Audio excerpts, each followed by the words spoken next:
All right, I want to tell this story the way I know it. Uh, I had to go to Mason, Ohio today, and normally I go to like up around Clifton.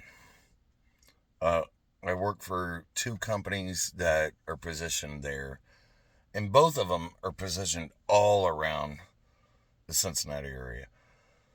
I had a pretty big job that I had to go to, get up right around Coleraine, and then they're like, my GPS goes, the interstate is closed down. And I'm like, what? and then, and then come to find out,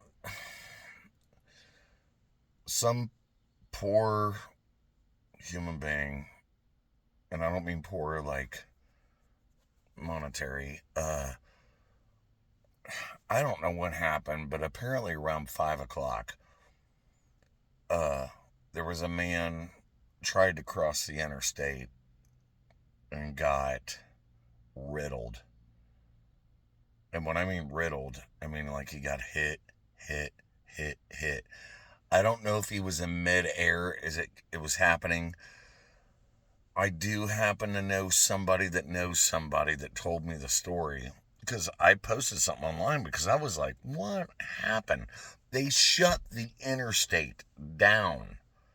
275 was shut down. Apparently, this poor, beautiful soul either got hit, and I'm thinking the way the story was told to me, I mean, I'm thinking about like a Meet Joe Black, like ragdoll task, or he got hit and then just people just kept running over him. Either way, it happened around 5 o'clock and around 7. Still, so in my head, I'm going, there has to be like 25 cars, 10, 25 cars somewhere. Why is it taking this long? And they made us get off at Mount Healthy exit. Then we had to go down there, down there. I was, what should have been a 45-minute drive wound up being a 2 hour and 45-minute drive. Then I found out, as bad as my day was, and my work was cool with it, because I was like, guys, everybody's like, all right. Got to work, dealt with, nobody was ready for us. We were ready to just go. Nobody was ready for us. So then we had to negotiate on, all right, this is what needs to happen. This is what needs to happen. Still frustrating, but not a bad thing because everybody was cool about it. They were like, oh, my mistake. And everybody, actually, I had some of the most fun conversations because everybody teased each other. All great people. Like, like we teased each other hardcore. Like I would be like, by the way, we need this. And this one guy, this big old boy, and he'd turn, and you would swear, if you were off to the side and didn't know it, you would swear this guy was puffing up on me. And I go, hey, by the way, we need a two conductor instead of a three conductor on this one. And I have not met this guy before, and he was like twice the size of me, if not three times. And he goes, what do I look like? He just yelled at me. And what was funny, before this, he kept asking everybody, you buy me lunch? You buy me lunch? I just heard it over and over again. I laughed. And he goes, what do I look like? And I go, you look like a big dude asking for lunch. And he turned and looked at me and he went, it's like, and we both laughed. It was fun. I mean, it's fun. It, You gotta know,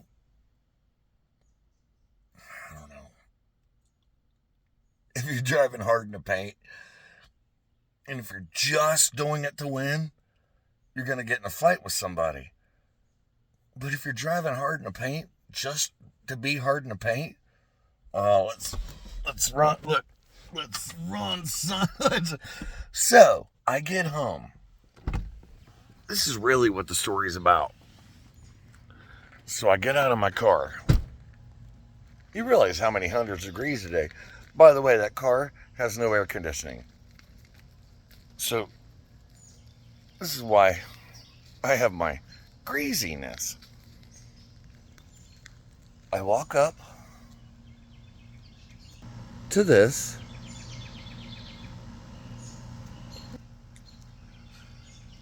There's a tree in my backyard that has frequently, and I don't mean like every now and then, like every day we're going on several months now. I'm like, man, that's gonna fall. That's a dead tree. And here's the thing. I mean, it's like this, and then when it get up here, then it goes this. And I was like, I don't even know how that tree's gonna fall if I try to cut it down myself. I literally ran over to my neighbors and I was like, can you get a second eye on this? And he was like, well, it's just gonna. I was like, wait a minute, look. And you can't look at this tree from one angle. You have to walk the clock. And he was like, man, you're right. And I go, here's the problem. Look at the bottom of it. And something was eating at it. This tree was gonna fall. Now here's the problem. Over on this side, I have a zip line, which has been broken once from a fallen tree. Cost me like $200. And I just want it there for my kids. It's not that they use it a lot, but when they do, I find it majestic. Then I built this gazebo on the back porch, and I literally looked at this tree, and I was like, that is within 5-10 feet of it ending my happiness. If it falls that way, it's easily way beyond. I mean, it's gonna snap that cable in two. So here's how I came home. Long, hard day. Happy about it. But here's what I did. Set things down. I'm gonna go out and sit in my gazebo. I don't even want to sit in the air conditioning. I'm so hot at this point. I don't want it. So here's what I did. And I go,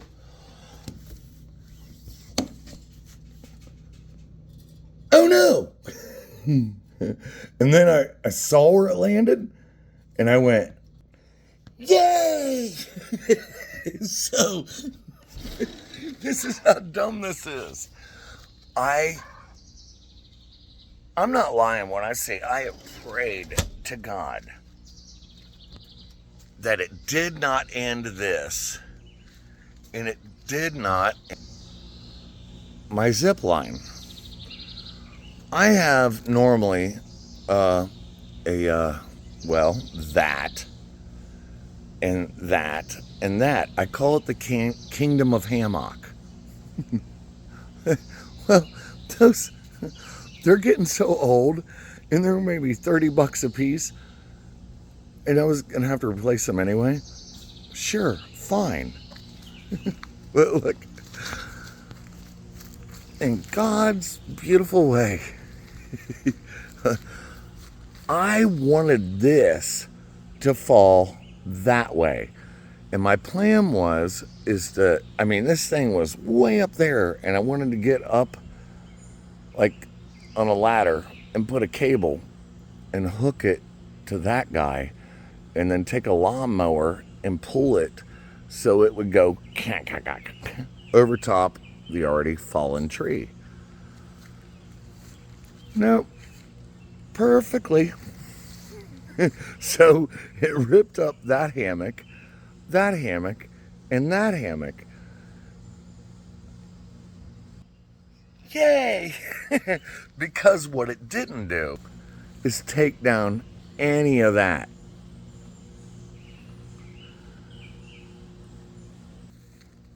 Here's what I'm getting at. Thought I had a bad day.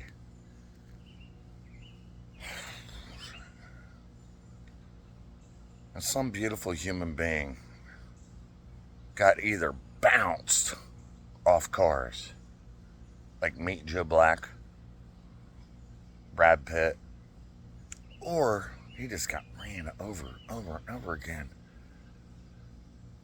All right, that was that guy and everybody that was involved. That guy, that guy, that guy, that guy. The guy that tried to avoid it, the guy that did it. These people have a way worse day than what I would call a bad day. See, the worst thing that's ever happened to you is the worst thing that's ever happened to you, right? I got caught on fire when I was 10 years old. And that was bad for like 3 months.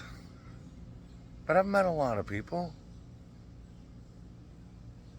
And I've realized they were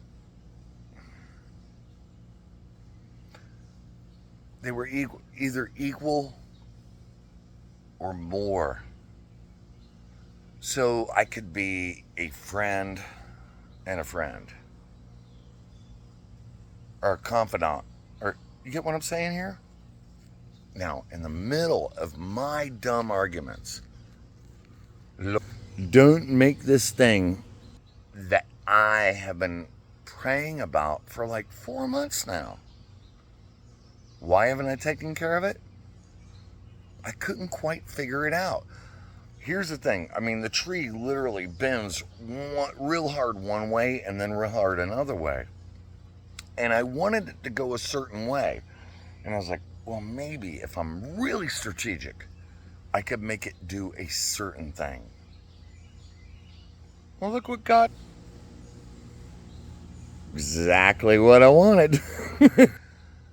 I don't find that as happenstance. This is a couple of messages.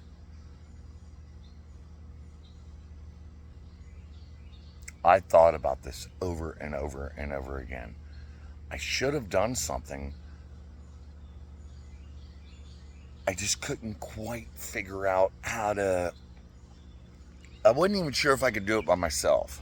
I was trying to figure out the people that could help me.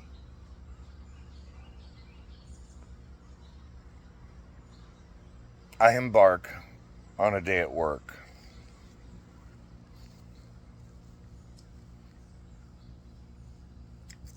Was scared that I was going to be in trouble. And everybody's like, Ted, it's cool. By the time I get there, I'm puffed up in a parking lot that it was like 100 degrees. I don't know if it was. The parking lot probably itself was. I walk all the way into this company and then everything kind of gets good. And then it gets weird. And I think I played a part in making it better. Then I get home and the first thing I see, I'm like, oh no. And then when I saw, like literally where it was, I was like, yay! I was so happy.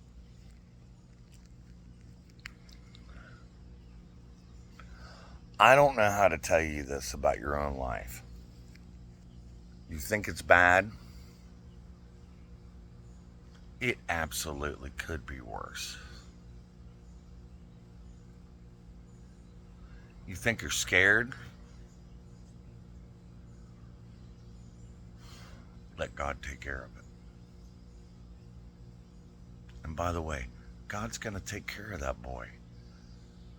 As vicious as what the people had to see in their eyes, I want to tell it to those people.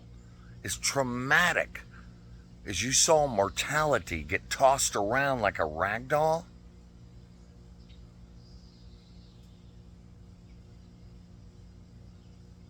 God's got them.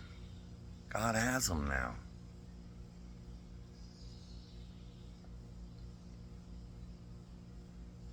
I, I hope it means something.